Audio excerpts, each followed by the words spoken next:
l'enjeu principal tourne autour de l'expérience client. On a parlé après de data, on a parlé effectivement de mobilité, on a parlé un peu d'objets connectés, on pourra en parler un peu plus pour Porsche en l'occurrence. Mais ça, finalement, ce sont des moyens qui viennent enrichir cette expérience client. Et cette expérience client, à mon avis, elle sera d'autant plus réussie, on l'a dit, si elle est sur mesure, si elle est inspirante, mais si aussi elle réussit à jouer de la complémentarité des canaux à disposition des clients. C'est même pas à disposition, c'est que les clients utilisent. Et elle doit aussi évoluer en fonction des usages et elle doit aussi évoluer en fonction des nouvelles technos. Alors, vous avez parlé tout à l'heure de posture. Quelle posture cela implique-t-il justement pour les marques? Qu'est-ce que ça impose? Il faut être toujours dans l'innovation, concrètement, pour toujours enrichir cette expérience client? Alors, il faut être dans l'innovation, mais pour pouvoir innover, il faut déjà bien maîtriser ses basiques. Et c'est un petit peu la difficulté, vous l'avez bien dit, déjà bien utiliser sa base de données, bien utiliser les données que l'on a à disposition, va être une priorité, plutôt que d'aller chercher des choses un petit peu plus complexes. Et puis, on a toujours en tête le ROI. Il faut toujours que les investissements, à la fin, se transforment avec un retour.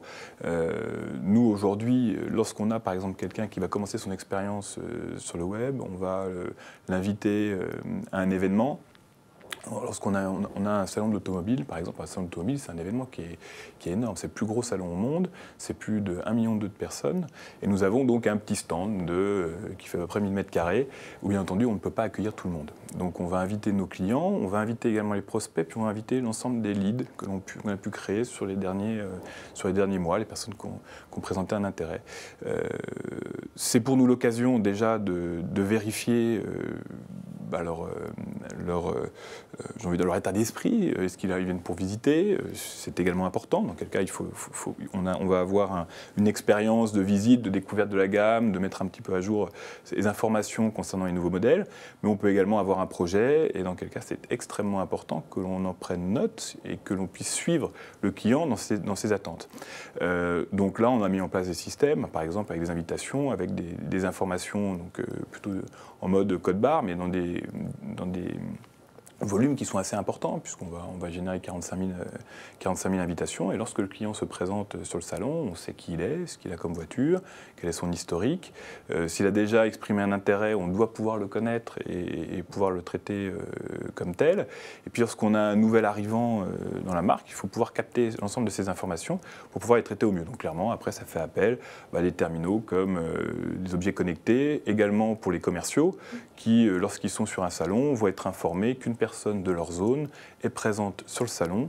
Ils peuvent prendre contact avec lui, ils peuvent l'appeler, ils ont accès à leurs données en direct et ils peuvent comme ça justement mettre à jour toutes les informations et derrière définir une action à suivre. Vous avez fait une visite sur le salon, vous avez exprimé un intérêt pour un véhicule, vous avez invité à un essai pour qu'il puisse se faire un avis et éventuellement se porter acquéreur de ce véhicule. Donc, toute cette technologie est extrêmement importante. Après, on va également travailler sur la donnée des informations de plus en plus riches. Aujourd'hui, on parle Big Data. Big Data, ce sont des données croisées, travaillées, beaucoup d'informations. Alors pour nous, effectivement, c'est extrêmement intéressant parce qu'on doit nous s'assurer qu'un contact est de qualité, qu'il a les moyens de pouvoir s'acheter un véhicule de la marque et de faire la part des choses entre les différentes populations. Travailler sur des données géolocalisées en fonction par exemple du revenu ou du prix du foncier, plus des informations sur le véhicule qu'il possède, plus des informations sur son métier, sur ses hobbies. Voilà, en recroisant l'ensemble de ces informations, on va commencer à avoir effectivement des profils assez intéressants pour pouvoir prioriser nos actions, inviter à des événements où le coût contact va être assez important, et derrière, on va avoir un taux de transformation qui, si le travail est bien fait, va être important.